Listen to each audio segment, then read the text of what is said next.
해남 영유아 연쇄 실종 사건. 1991년 2월 전라남도 해남. 이곳에서 7명의 영유아가 연쇄적으로 자취를 감춘 사건이 발생했습니다. 이 사건, 사라진 기억에서 풀어드리겠습니다. 여름밤이면 마을에 이상한 소문이 돌았습니다. 비 오는 날 밤에는 아이를 데려가는 무언가가 돌아다닌다고 했습니다. 사람들은 찌는 듯한 더위에도 문을 꽁꽁 잠갔습니다. 혹시라도 그것이 우리 집 문을 두드리진 않을까 하는 두려움이었습니다. 어떤 부모는 아이를 친척 집으로 보냈습니다. 어떤 가족은 황급히 이사를 떠났습니다. 새벽이 되면 누군가의 아이가 사라졌습니다.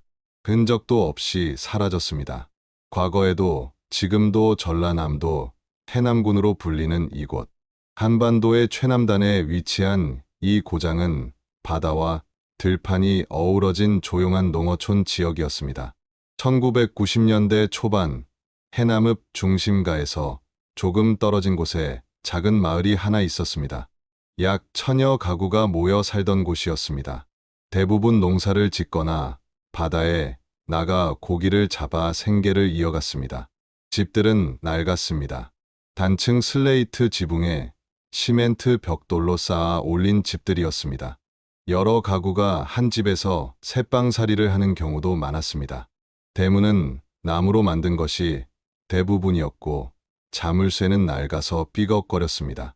골목은 좁았습니다. 한 사람이 겨우 지나갈 정도였습니다. 미로처럼 얽혀있는 골목길은 처음 오는 사람에게는 혼란스러웠습니다. 하지만 이곳 사람들에게는 익숙한 길이었습니다. 마을 사람들은 대부분 서로를 알고 지냈습니다. 누가 어디 사는지, 누구네 집에 아이가 몇 명인지 다 알고 있었습니다. 치안은 그다지 좋지 않았습니다. 파출소는 읍내 중심가에 있었고 마을까지는 걸어서 30분이 넘게 걸렸습니다. 밤에 무슨 일이 생기면 주민들이 직접 해결해야 했습니다. 청년들이 모여 자율방범대를 만들어 순찰을 돌았습니다. 무더운 여름밤에는 에어컨은 꿈도 꾸지 못하던 시절이었습니다. 사람들은 문을 활짝 열어놓고 잠을 청했습니다.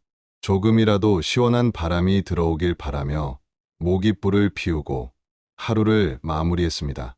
가난했지만 평범한 마을이었습니다.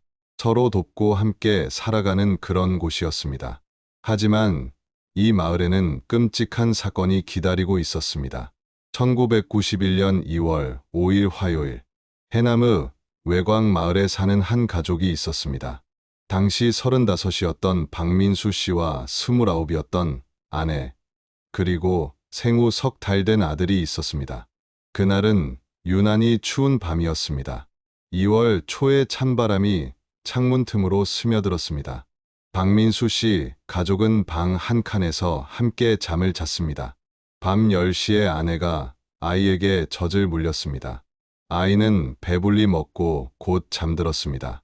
부부는 아이를 가운데 두고 양옆에 누워 잠자리에 들었습니다. 석 달 된 아기는 아직 뒤집기도 하지 못하는 나이였습니다. 밤은 깊어갔습니다. 마을은 고요했습니다. 가끔 개 짖는 소리와 먼 곳에서 들려오는 파도 소리만이 밤을 채웠습니다. 새벽 4시, 박민수 씨의 아내가 잠에서 깼습니다. 손을 뻗었지만 아이가 없었습니다. 이불을 걷어냈지만 아무것도 없었습니다. 박민수 씨를 깨웠고 두 사람은 황급히 일어났습니다. 방 안을 뒤졌습니다. 이불 밑을, 베개 뒤를 구석구석 찾아봤습니다. 아이는 어디에도 없었습니다. 부엌으로 달려갔습니다. 마루를 확인했습니다. 마당으로 나갔습니다. 아이는 보이지 않았습니다. 새벽 4시 30분. 박민수 씨는 이웃집 문을 두드렸습니다. 사람들이 하나둘 모여들었습니다. 마을 사람들이 집집마다 다니며 아이를 찾기 시작했습니다. 골목을, 빈집을, 창고를 샅샅이 뒤졌습니다. 하지만 아이는 어디에도 없었습니다. 새벽 5시. 누군가 해남경찰서에 전화를 걸었습니다. 1시간 뒤 경찰이 도착했습니다. 2명의 경찰관이 마을로 들어왔습니다. 박민수 씨는 상황을 설명했습니다.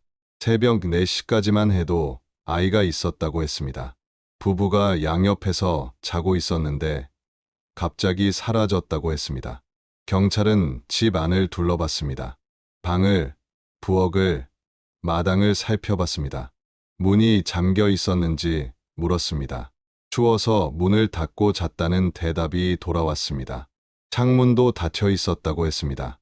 경찰은 고개를 갸웃거렸습니다. 현장을 조사했습니다. 문짝을 살펴봤습니다.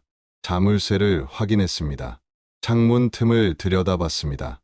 하지만 특별한 흔적은 발견되지 않았습니다. 경찰은 마을 사람들에게 물었습니다.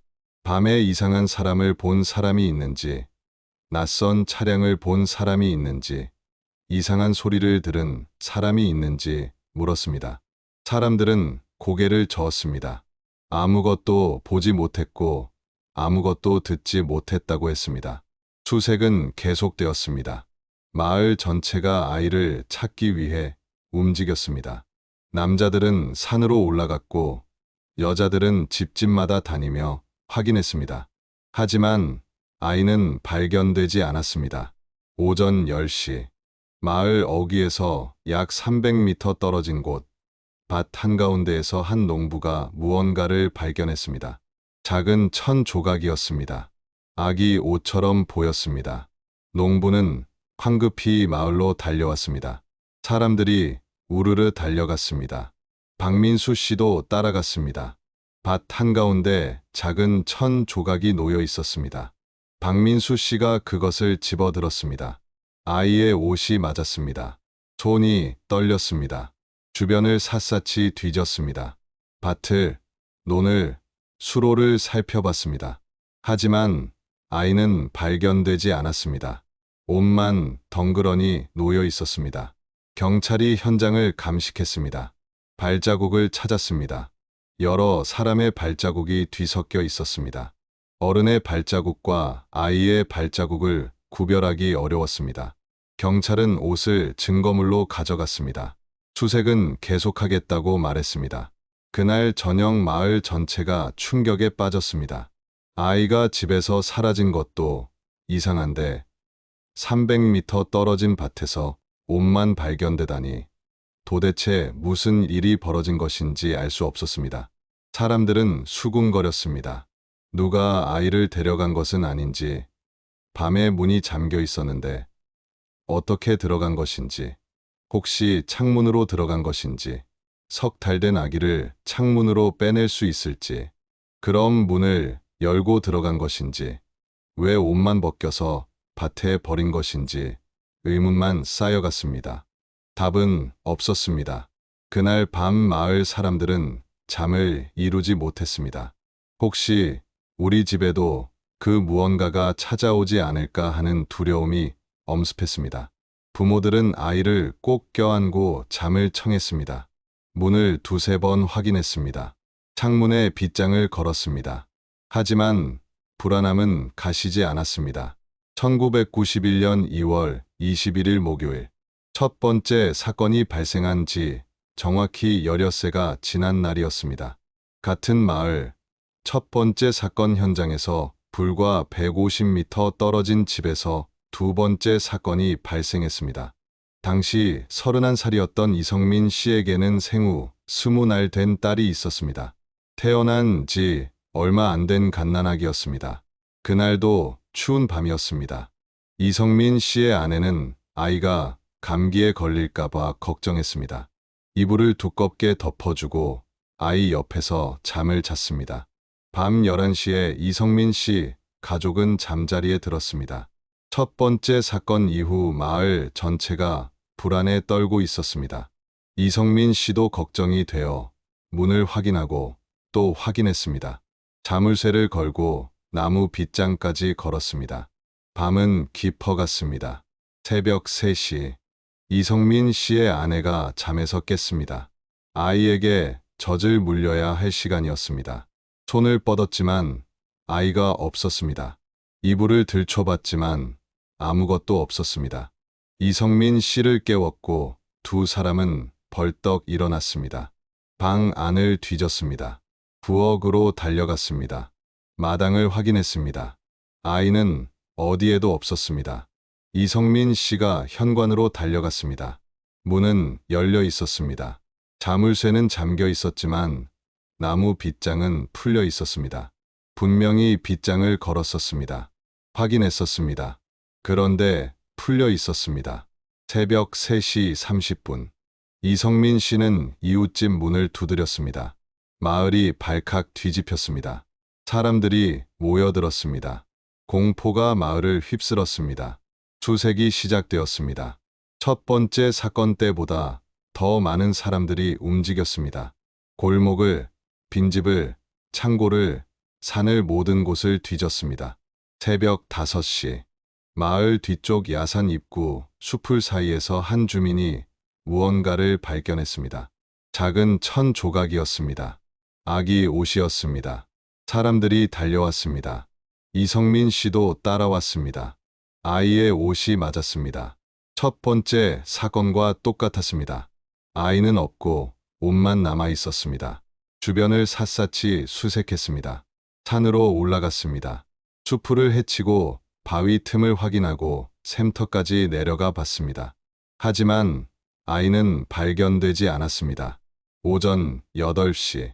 경찰이 다시 마을로 들어왔습니다. 이번에는 경찰관이 5명이었습니다. 형사도 함께 왔습니다. 형사는 동일한 수법이라고 말했습니다. 첫 번째 사건과 두 번째 사건의 범행 방식이 똑같다고 했습니다. 같은 범인일 가능성이 높다고 했습니다. 형사는 현장을 조사했습니다. 이성민 씨의 집 문을 살펴봤습니다. 자물쇠에는 흠집이 있었습니다. 누군가 이 자물쇠를 열려고 했던 것 같다고 말했습니다. 외부에서 침입한 것이라고 했습니다. 어떻게 자물쇠를 열 수 있었는지에 대해서는 전문 기술이 있거나 아니면 열쇠를 가지고 있었을 수도 있다고 했습니다. 비슷한 열쇠로 열 수 있는 자물쇠들이 있다고 했습니다. 옛날 자물쇠는 특히 그렇다고 했습니다. 형사는 나무 빗장도 확인했습니다. 문틈이 넓다고 했습니다. 여기로 손을 집어넣어 빗장을 풀 수도 있다고 했습니다. 사람들은 소름이 돋았습니다. 누군가 밤에 조용히 문을 열고 들어와 아이를 데려간 것이었습니다. 마을은 공포에 휩싸였습니다. 2번이나 아이가 사라졌습니다. 같은 방식으로 사라졌습니다. 사람들은 수군거렸습니다. 범인이 이 마을에 사는 사람일지 아니면 외부에서 온 사람일지, 왜 아이들만 데려가는 것인지, 돈을 요구하는 것도 아닌데 왜 그러는 것인지, 아이들은 어디로 간 것인지, 살아있을지 궁금해했습니다. 불안과 공포, 그리고 의심이 마을을 감쌌습니다. 이웃을 바라보는 눈빛이 달라졌습니다. 혹시 저 사람이 범인은 아닐지 의심하기 시작했습니다. 1991년 3월 12일 화요일, 두 번째 사건이 발생한 지 19날이 지난 날이었습니다. 세 번째 사건이 발생했습니다. 같은 마을, 두 번째 사건 현장에서 불과 200m 떨어진 집이었습니다. 당시 29이었던 최진우 씨의 집에서 생후 5달 된 아들이 사라졌습니다. 새벽 4시에 최진우 씨의 아내가 잠에서 깨어 아이가 없는 것을 발견했습니다. 문은 열려 있었습니다. 자물쇠는 잠겨 있었지만 빗장은 풀려 있었습니다. 똑같은 수법이었습니다. 마을 사람들은 이제 공포를 넘어 분노했습니다. 수색이 시작되었습니다. 이번에는 해남경찰서에서 경찰관 10명이 출동했습니다. 마을 전체를 뒤졌습니다. 집집마다 다니며 아이를 찾았습니다. 오전 11시, 마을에서 1km 떨어진 곳, 해남천 둑방에서 한 주민이 무언가를 발견했습니다. 작은 천 조각이었습니다. 아기 옷이었습니다. 그 옆에는 작은 신발 한 짝이 놓여 있었습니다. 사람들이 달려왔습니다. 경찰도 함께 왔습니다. 최진우 씨가 그것을 확인했습니다. 아이의 옷과 신발이 맞았습니다. 손이 떨렸습니다. 경찰은 주변을 수색했습니다. 강둑을, 수풀을, 강물까지 살펴봤습니다. 하지만 아이는 발견되지 않았습니다. 그날 오후 마을 회관에 사람들이 모였습니다. 긴급 주민회의였습니다. 사람들의 목소리가 높아졌습니다. 아이들을 지켜야 한다고 했습니다. 범인을 잡아야 한다고 했습니다. 마을 이장이 나섰습니다. 자율방범대를 강화하겠다고 했습니다. 밤마다 순찰을 돌겠다고 했습니다. 경찰에 더 많은 인력을 요청하겠다고 했습니다. 어떤 사람은 아이들을 데리고 다른 곳으로 피신시켜야 하지 않냐고 물었습니다. 마을을 떠나야 하는 것 아니냐고 물었습니다. 논의는 밤늦게까지 계속되었습니다. 결론은 자율방범대를 강화하고 아이가 있는 집은 특별히 더 주의하기로 했습니다. 하지만 불안감은 가시지 않았습니다. 그날 밤부터 마을에는 자율방범대가 2시간마다 순찰을 돌았습니다. 손전등을 들고 골목골목을 돌아다녔습니다. 아이가 있는 집은 문 앞에 호루라기를 두었습니다. 무슨 일이 생기면 호루라기를 불어 사람들을 부르기로 했습니다. 부모들은 잠을 제대로 자지 못했습니다. 2시간마다 깨어나 아이를 확인했습니다. 아이가 그 자리에 있는지, 숨을 쉬고 있는지 확인하고 또 확인했습니다. 1991년 4월 8일 월요일, 세 번째 사건이 발생한 지 27일이 지난 날이었습니다. 사람들은 조금씩 안도하기 시작했습니다. 한 달 가까이 아무 일도 일어나지 않았습니다. 혹시 범인이 사라진 것은 아닐지, 더 이상 범행을 저지르지 않는 것은 아닐지 생각했습니다. 하지만 그날 밤 네 번째 사건이 발생했습니다. 같은 마을 세 번째 사건 현장에서 250m 떨어진 집이었습니다. 당시 33이었던 강대현 씨의 집에서 생후 열흘 된 딸이 사라졌습니다. 새벽 3시 반에 강대현 씨의 아내가 잠에서 깨어 아이가 없는 것을 발견했습니다. 호루라기를 불었습니다. 날카로운 소리가 마을에 울려 퍼졌습니다. 사람들이 뛰쳐나왔습니다. 자율방범대도 달려왔습니다. 마을은 다시 한번 혼란에 빠졌습니다. 수색이 시작되었습니다. 이번에는 경찰견까지 동원되었습니다. 마을 전체를, 산을, 강을, 모든 곳을 뒤졌습니다. 새벽 6시, 마을에서 800m 떨어진 곳, 폐가 뒤편 수풀에서 경찰견이 무언가를 발견했습니다. 경찰이 다가갔습니다. 수풀을 헤쳤습니다. 그곳에는 작은 천 조각이 놓여 있었습니다. 아기 옷이었습니다. 그 옆에는 작은 손수건이 함께 있었습니다. 강대현 씨가 확인했습니다. 아이의 것이 맞았습니다. 목소리가 떨렸습니다. 경찰은 대답하지 못했습니다. 주변을 더 수색했습니다. 폐가 안을, 마당을, 우물까지 살펴봤습니다. 하지만 아이는 발견되지 않았습니다. 1991년 5월 3일 금요일, 네 번째 사건이 발생한 지 25세가 지난 날이었습니다. 다섯 번째 사건이 발생했습니다. 같은 마을, 네 번째 사건 현장에서 180m 떨어진 집이었습니다. 당시 38이었던 정수호 씨의 집에서 생후 석 달 된 아들이 사라졌습니다. 새벽 4시 10분에 정수호 씨의 아내가 잠에서 깨어 아이가 없는 것을 발견했습니다. 호루라기를 불렀고 마을 사람들이 모여들었습니다. 경찰이 출동했습니다. 수색이 시작되었습니다.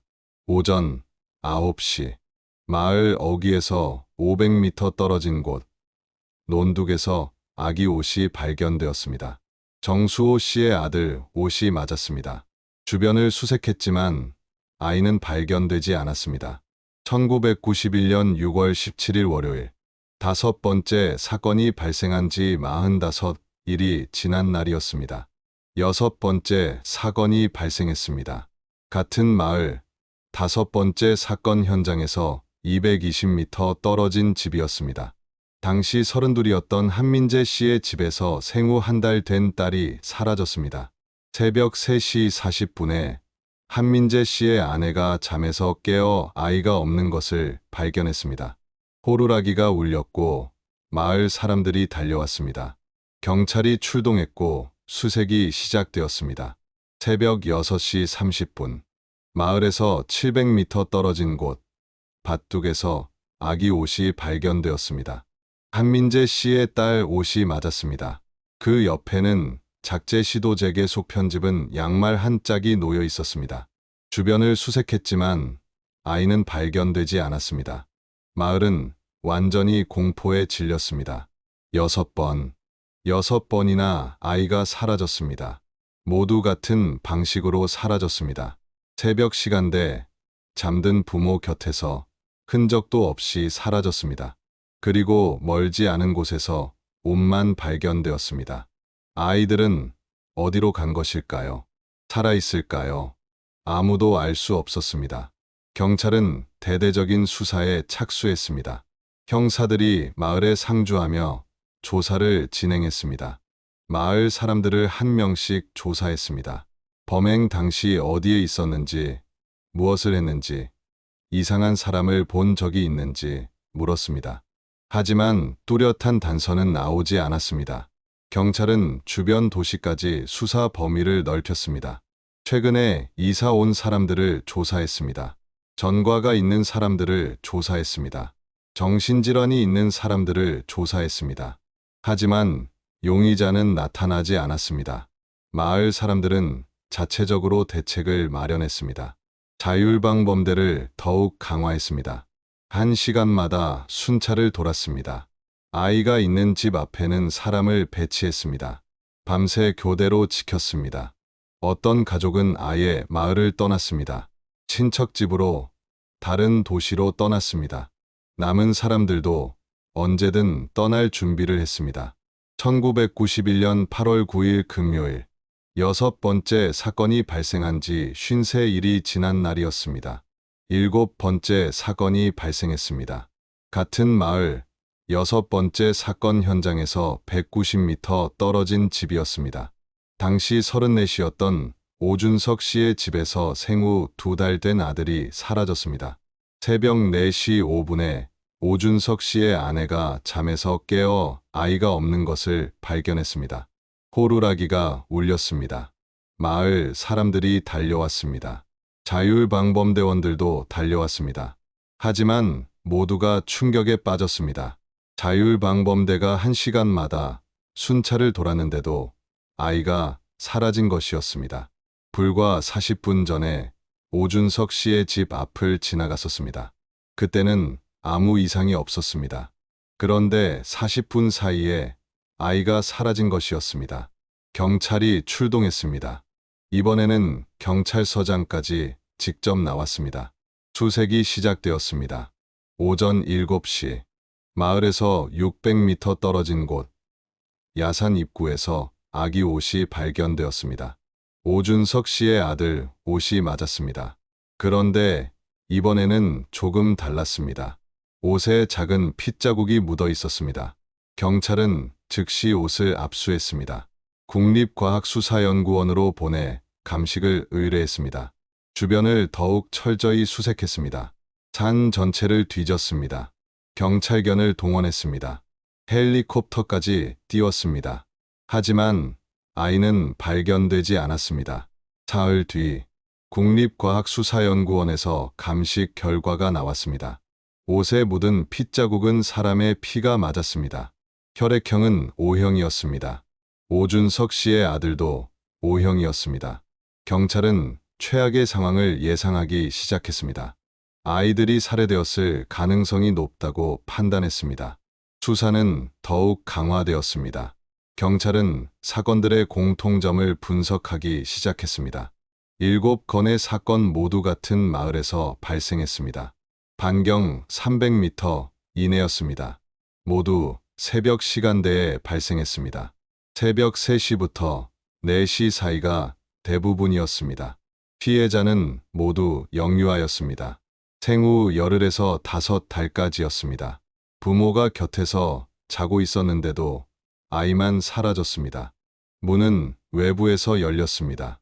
자물쇠를 따거나 빗장을 풀고 들어왔습니다. 아이를 데리고 나간 뒤 멀지 않은 곳에 옷만 버렸습니다. 범인의 윤곽이 조금씩 드러나기 시작했습니다. 범인은 이 마을을 매우 잘 알고 있었습니다. 골목길을 환히 알고 있었습니다. 어느 집에 아이가 있는지 알고 있었습니다. 어느 집의 문이 열기 쉬운지 알고 있었습니다. 범인은 자물쇠를 따는 기술이 있었습니다. 조용히 문을 열고 들어갈 수 있었습니다. 범인은 새벽 시간대에 활동했습니다. 사람들이 가장 깊이 잠든 시간을 노렸습니다. 범인은 아이만 데려갔습니다. 금품을 요구하지도 않았습니다. 협박 전화도 걸지 않았습니다. 그저 아이만 데려갔습니다. 경찰은 몇 가지 가설을 세웠습니다. 첫 번째 가설은 범인이 정신질환자라는 것이었습니다. 아이를 데려가는 것 자체가 목적이거나 망상에 사로잡힌 사람일 가능성이 있었습니다. 두 번째 가설은 범인이 아이를 원하는 사람이라는 것이었습니다. 아이를 낳지 못하거나 잃은 사람이 다른 아이를 데려가 키우려 한다는 것이었습니다. 세 번째 가설은 범인이 인신매매범이라는 것이었습니다. 아이들을 데려가 다른 곳에 팔아넘긴다는 것이었습니다. 네 번째 가설은 범인이 사이비 종교 신자라는 것이었습니다. 어떤 의식을 위해 아이들을 데려간다는 것이었습니다. 하지만 어느 것도 확실하지 않았습니다. 경찰은 마을 주민들을 더욱 세밀하게 조사했습니다. 최근 이상한 행동을 보인 사람이 있는지 물었습니다. 아이에게 유난히 관심을 보인 사람이 있는지 물었습니다.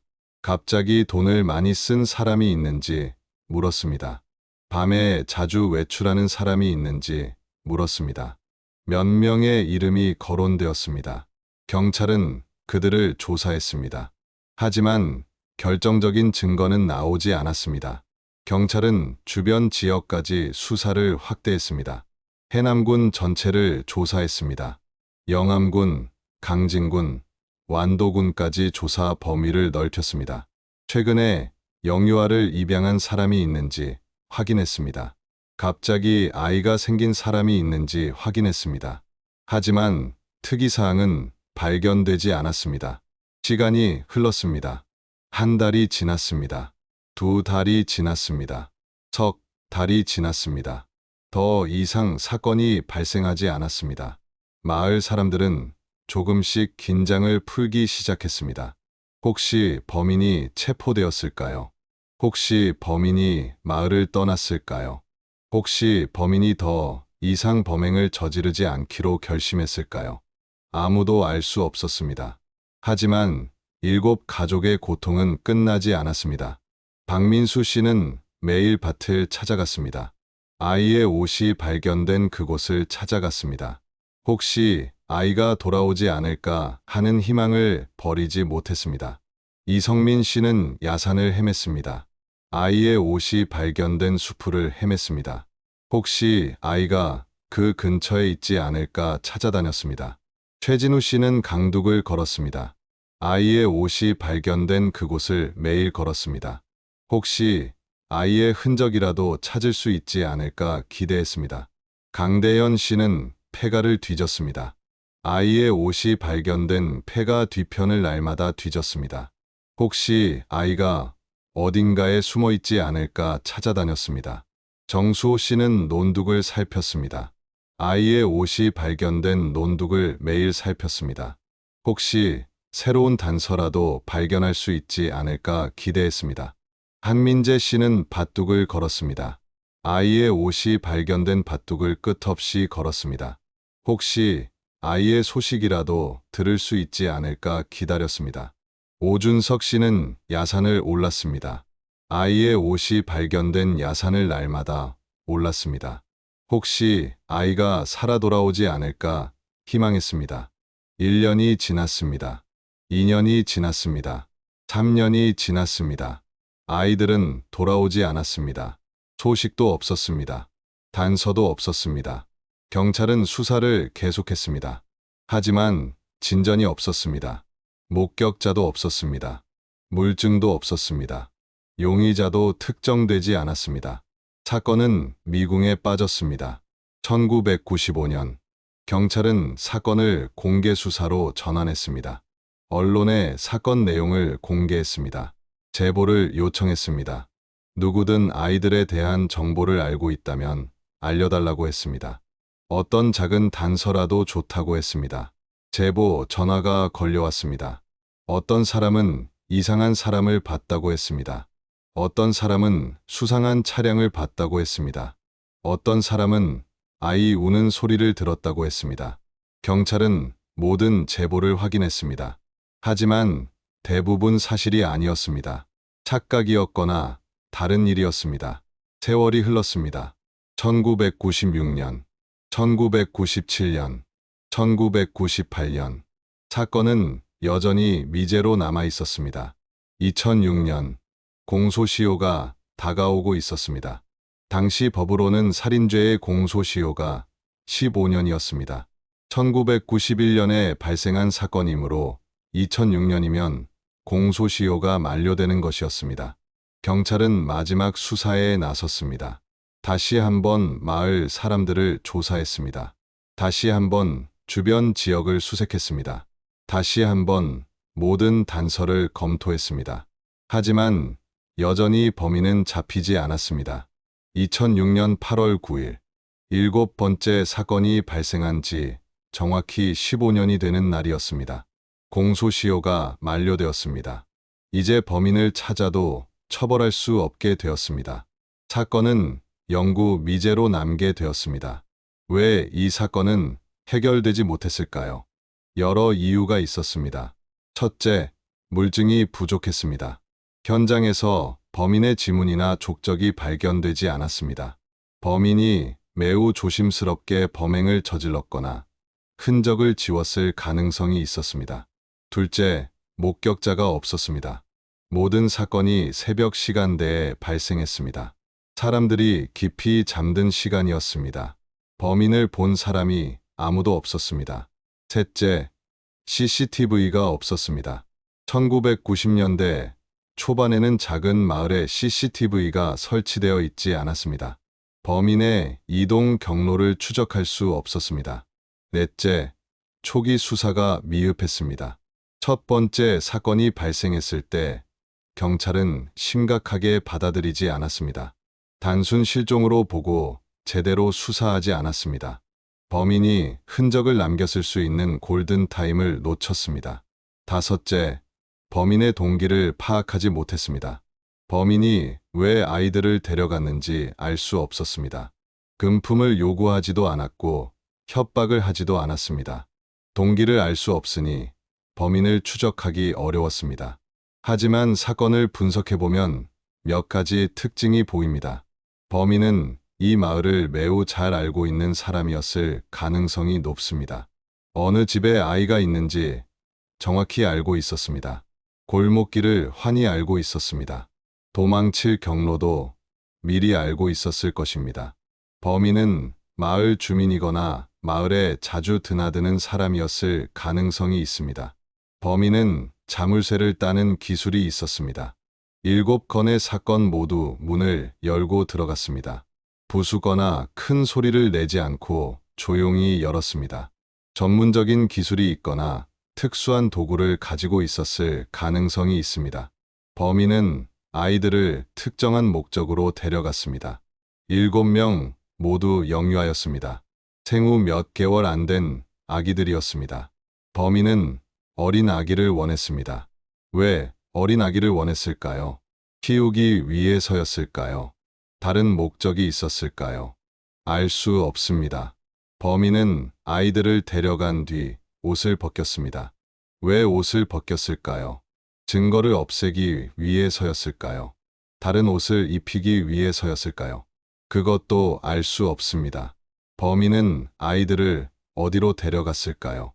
7명의 아이들은 지금 어디에 있을까요? 살아 있을까요? 아니면 그 누구도 대답할 수 없습니다. 2009년 공소시효 제도가 개정되었습니다.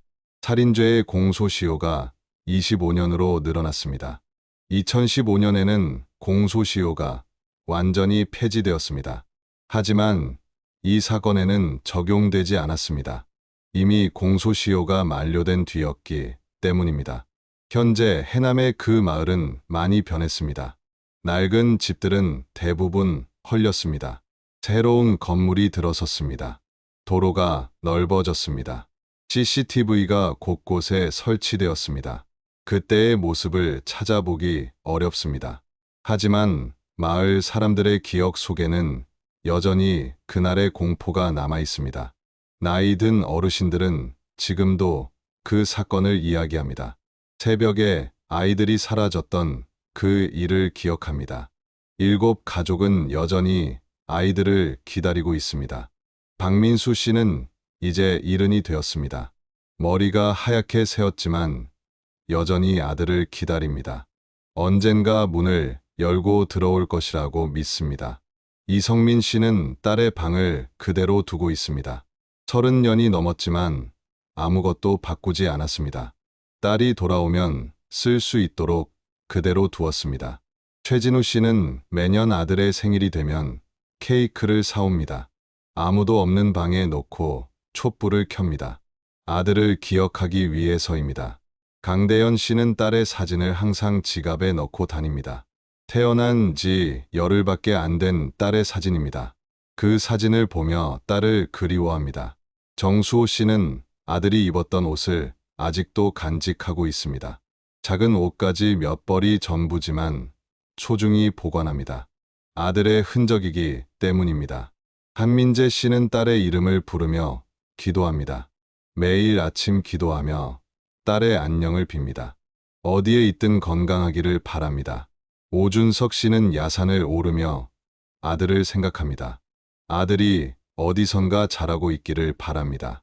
건강하게 행복하게 살고 있기를 바랍니다. 34 해가 흘렀습니다.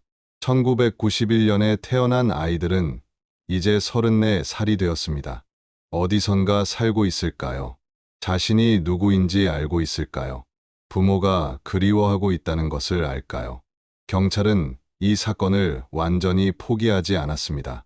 미제 사건으로 분류되어 있지만 여전히 파일은 남아 있습니다. 새로운 제보가 들어오면 확인합니다. 새로운 단서가 발견되면 수사합니다. 범인을 처벌할 수는 없지만 진실은 밝히고 싶어 합니다. 혹시 이 이야기를 듣는 분 중에 단서를 알고 계신 분이 있을까요? 1991년 해남에서 갑자기 어린 아이가 생긴 사람을 아시나요? 그 무렵 이상한 행동을 보인 사람을 기억하시나요? 작은 정보라도 좋습니다. 경찰에 제보해 주시기 바랍니다. 7가족이 아직도 기다리고 있습니다. 아이들은 부모를 선택할 수 없습니다. 어디서 태어날지 선택할 수 없습니다. 다만 태어난 곳에서 사랑받으며 자랄 권리가 있습니다. 7명의 아이들은 그 권리를 빼앗겼습니다. 부모의 사랑을 받으며 자랄 기회를 빼앗겼습니다. 이 사건은 우리에게 많은 것을 생각하게 합니다. 우리 아이들은 안전한가요? 우리 사회는 아이들을 지키고 있나요? 범죄가 발생했을 때 제대로 대응하고 있나요? 미제 사건을 해결하기 위해 최선을 다하고 있나요? 범인은 지금 어디서 무엇을 하고 있을까요? 혹시 우리 옆에서 평범한 일상을 살고 있는 건 아닐까요? 이 사건은 여전히 누군가의 끝나지 않은 고통으로 남아 있습니다. 사라진 기억은 잊혀진 진실을 기억하겠습니다.